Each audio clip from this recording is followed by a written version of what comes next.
Today I'm going to be making chicken broth in my Instant Pot. It's so easy and so much better than the store-bought. Don't forget to like, subscribe, and click that bell for notification when new videos are posted. Thank you. Okay, so I make broth out of leftover scraps from when I trim chicken or turkey, either one. You really don't notice the difference. So whenever I, clean up the chicken, cut off the skin and take the bones, whatever, or the other day I spatchcocked the chicken, so there's extras left over from that. And then also when I'm trimming up vegetables, I'll save the extra, like on the celery, save the leaves and the ends of and the bottom of the stalks, and with the onions, save the skins, save the ends, whatever you got extra there. It's all great to add flavor.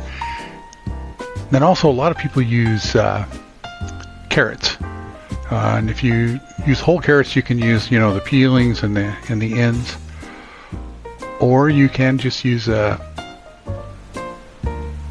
baby carrots, which is what I do when I put carrots in. But lately I haven't been putting carrots in because I think it makes the broth sweet, and so I kind of don't do that. But I just put it in Ziploc bags in the freezer, use all these scraps, and just save them until I'm ready to make a batch of broth. Now, the chicken was pretty much frozen in a block, so I put it in the microwave to defrost it. And I just want to thaw it out enough so I can break it apart. There's a big chunk. The other place to get good chicken is if you buy a rotisserie chicken and you shred it, or whatever, you can just use the carcass. And that makes some of the best broth, actually, and it's because it's roasted. You can also take the chicken and roast it yourself before you do it, but I often don't. It's just easier just to stick it in the bag while I'm making dinner. There's a chicken back from the other day. Lots of meat and bone on that. A bunch of chicken wing tips from the last time I did wings. Now I just fill it up to the full line on the Instant Pot.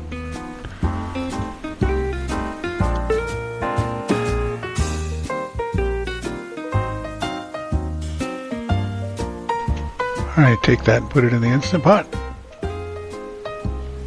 We'll get the lid on. And make sure you have the vent set to the seal position, so it'll actually seal. And I'm just going to set this for 120 minutes. The easiest way to get there is to go down, and then it'll wrap around at 120, at least on my old Instant Pot. Now we just have to wait. Go play with the dog, watch a movie, whatever. I did a quick release and let the steam out.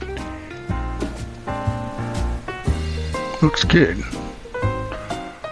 I'm going to take the inner pot out and set it on the counter just to let it cool off. It cools off faster outside of the Instant Pot.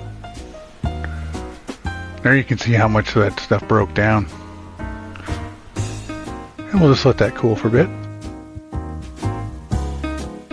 Now that it's cooled off a bit, I'm going to scoop out all the chicken bones and skin and whatever.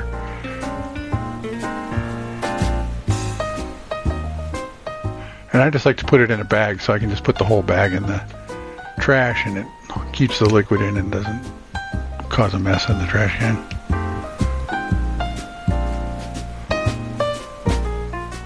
And then I like to strain it into measuring cups, of course, so I can see how much I got. It's also just handy.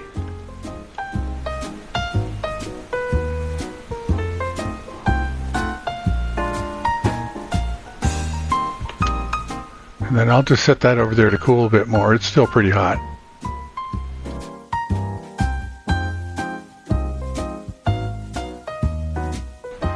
Okay, it's cool enough now to put in the cups here. And I just like to reuse these sour cream containers or cottage cheese. They're 16 ounces. They hold 2 cups.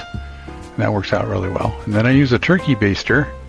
And that way I can go down below the fat that's floating on the top.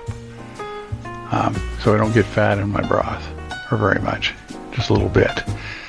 The ideal way to do this is to put the broth in the refrigerator and let the fat harden up, and then you can just scrape it off. But I don't want to wait that long, so I just use the turkey baster, and it doesn't take that long. And you don't want to overfill the containers if you're going to put it in the freezer like I do, because it'll expand and it can push the lid off. Now what I'm using here is an 8-cup measuring cup and a 4-cup. So you can see I got 12 cups total. That's usually what I come up with, which is equivalent to 6 cans or 2.5 quarts of store-bought. And when I get down near the bottom, I like to tilt it up so I can kind of get down below the fat. And just put the lids on, and there we go. Label them and stick them in the freezer. Thanks for watching. Don't forget to like, subscribe, and click that notification bell to be notified when new videos are posted.